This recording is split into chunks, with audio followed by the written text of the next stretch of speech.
గాయకుడిగా మీ కోణాన్ని తర్వాత మాట్లాడుకుందాం. ముందు ఒక విషయాన్ని వెంటనే అడగకపోతే ప్రేక్షకులే ఒప్పుకోరు. అదేంటంటే రజనీకి మీ వాయిస్ నప్పడం. ఆయన దాదాపు 20 సినిమాలుగా మీ వాయిసే వస్తుంది. అండ్ అదేమిటో ఒక క్లోనింగ్ లాగా ఆయన గొంతు తమిళ్లో ఎలా ఉంటుందో తెలుగులో మీ గొంతు అలాగే ఉంటుంది. ఏమిటి అనుబంధం ఏమిటి? ఒకళ్ళ కోసం ఒకళ్ళు పుట్టినట్టు? లేదు సార్, కారణం అంత గొప్ప మహానుభావుడికి డబ్బింగ్ చెప్పడం నా అదృష్టం. అంటే మీకు ఆల్మోస్ట్ ఏషియన్ కంట్రీస్లో ఒక జాకీ చాన్ గారికి ఉన్నటువంటి క్రేజు ఉన్నటువంటి రజనీ గారు, ఆయన షారుఖ్ ఖాన్ గారే లుంగీ డ్యాన్స్ అనే ఒక పాట పాడి ఆయన కటౌట్ చూపించి 200 కోట్లు కలెక్ట్ చేశారని చెప్పారు. సో అటువంటి వ్యక్తికి నాకు తెలిసిన భాష, నా మాతృభాషలో ఆయనకి ఒక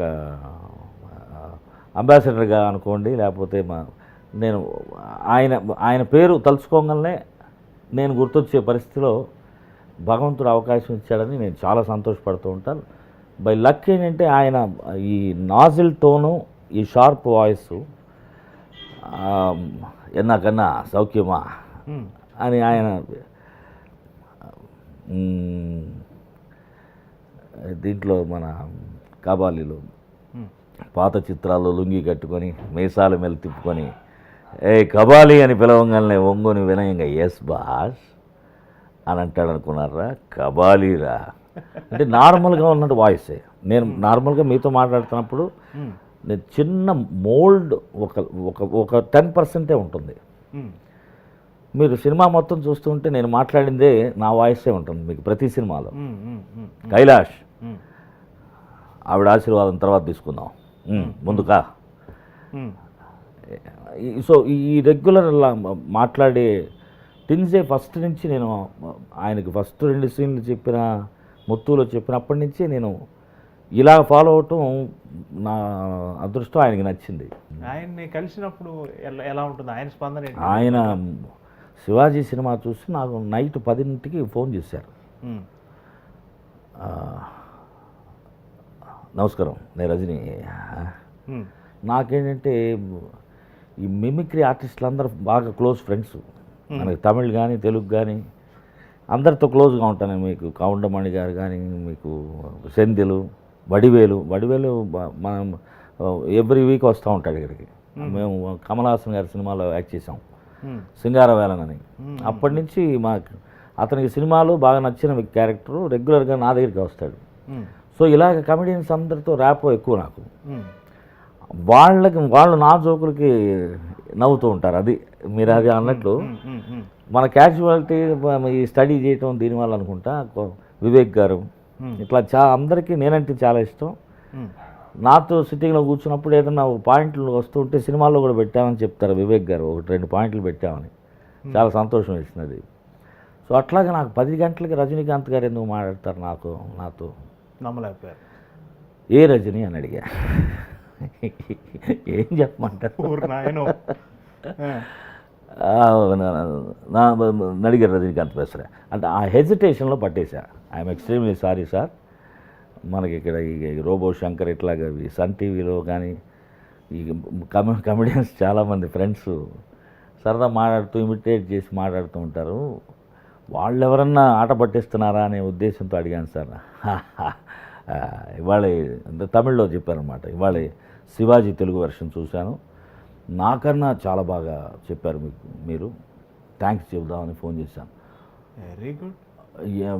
ఏం కావాలి మీకు ఆయన అంటే, మా ఇంట్లో బిర్యానీ తింటే సంతోషిస్తాను సార్. పంపండి తింటాను అన్నాడు ఆయన. సో అంత ఒక గొప్ప ఆర్టిస్టు, ఓ టెక్నీషియన్. ఆయన మేనేజర్ కూడా ఫోన్ చేసి చెప్పచ్చు, మిమ్మల్ని చాలా అప్రిషియేట్ చేశారని అంటేనే మనం పొంగి ఆనందంగా ఒబ్బి తబ్బిపోతాం. అట్లాంటిది ఆయన ఫోన్ చేసి పర్సనల్గా థ్యాంక్ చేయటం ఆయన విజ్ఞత, ఆయన సంస్కారం. సో అంత గొప్ప వ్యక్తికి మనం మిస్ అవ్వకుండా సినిమాల్లో చెప్పే అవకాశం దొరకటం భాగ్యం. అది అందరూ చెప్తూ ఉంటే ఇంకా ఆనందం ఎక్కువ వేస్తుంది బయట. అట్లాగే రజనీకాంత్ గారు ఎవరన్నా కొత్త వాళ్ళు ఎవరు మాట్లాడితే రజనీకాంత్ గొంతులానే ఉంది విను అంటూ ఇస్తూ ఉంటారు ఫోన్, తెలియని వాళ్ళు, కొత్త వాళ్ళు. సో అవన్నీ చూస్తున్నప్పుడు ఒక చిన్న ఎగ్జైట్మెంట్ వస్తుంది. ఓకే, మనం పడ్డ కష్టానికి ఒక్కో సినిమాకి ఆయన స్పీడ్ అందుకోవడానికి కష్టపడతాం. ఆయన వచ్చి కూర్చుంటూ ఉంటాడు సడన్గా. ఓకే. బాబా సినిమాకైతే మెయిన్ సీన్స్ అన్నిటికీ వచ్చేవారు ఆయన. పడయప్ప నరసింహ సినిమాకి వచ్చారు. అలాగే ఇంపార్టెంట్ సినిమాలు అనుకున్న వాటికి 1 or 2 days వచ్చి విని ఆయన నాకు సజెషన్ చెప్పడం కన్నా కూడా ఈ తెలుగులో ఈయన మార్చిన రెండరింగ్ ఈ స్టైల్ మనం కూడా ట్రై చేద్దాం అనుకునేంత ఒక గొప్ప సంస్కారం.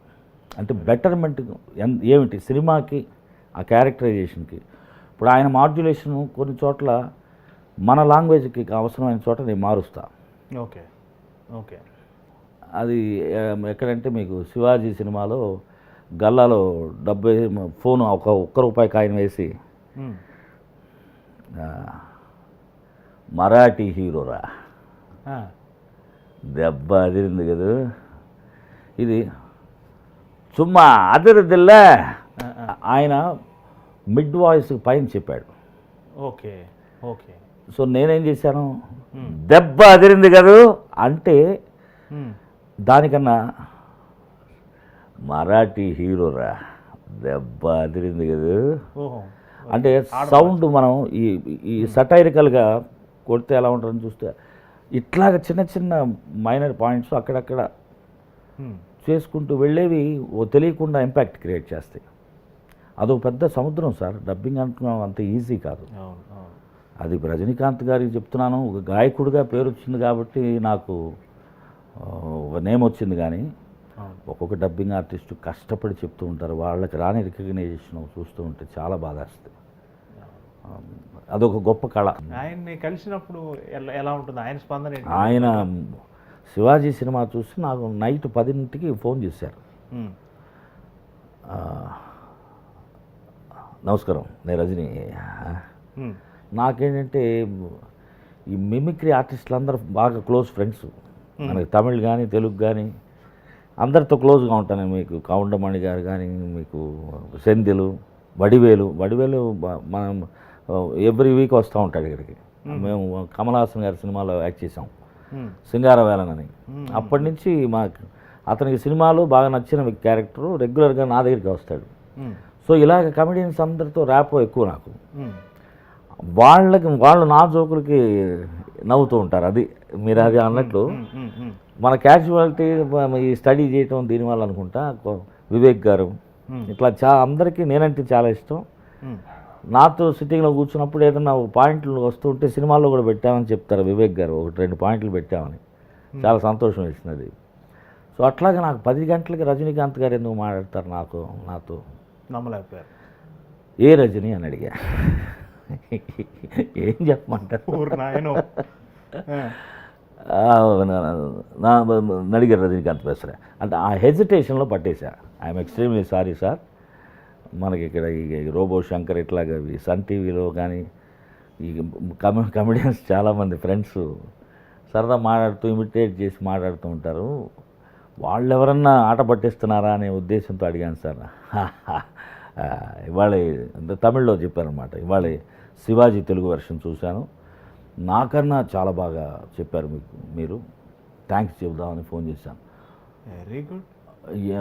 ఏం కావాలి మీకు ఆయన అంటే, మా ఇంట్లో బిర్యానీ తింటే సంతోషిస్తాను సార్, పంపండి తింటాను అన్నాడు ఆయన. సో అంత ఒక గొప్ప ఆర్టిస్టు, ఓ టెక్నీషియన్. ఆయన మేనేజర్ కూడా ఫోన్ చేసి చెప్పచ్చు, మిమ్మల్ని చాలా అప్రిషియేట్ చేశారండి అని అంటేనే మనం పొంగి ఆనందంగా ఉబ్బి తబ్బిపోతాం. అట్లాంటిది ఆయన ఫోన్ చేసి పర్సనల్గా థ్యాంక్ చేయటం ఆయన విజ్ఞత, ఆయన సంస్కారం. సో అంత గొప్ప వ్యక్తికి మనం మిస్ అవ్వకుండా సినిమాల్లో చెప్పే అవకాశం దొరకటం భాగ్యం. అది అందరూ చెప్తూ ఉంటే ఇంకా ఆనందం ఎక్కువ వస్తుంది బయట. అట్లాగే రజనీకాంత్ గారు ఎవరన్నా కొత్త వాళ్ళు ఎవరు మాట్లాడితే రజనీకాంత్ గొంతులానే ఉంది విను అంటూ ఇస్తూ ఉంటారు ఫోన్, తెలియని వాళ్ళు, కొత్త వాళ్ళు. సో అవన్నీ చూస్తున్నప్పుడు ఒక చిన్న ఎగ్జైట్మెంట్ వస్తుంది. ఓకే, మనం పడ్డ కష్టానికి ఒక్కో సినిమాకి ఆయన స్పీడ్ అందుకోవడానికి కష్టపడతాం. ఆయన వచ్చి కూర్చుంటూ ఉంటాడు సడన్గా. ఓకే.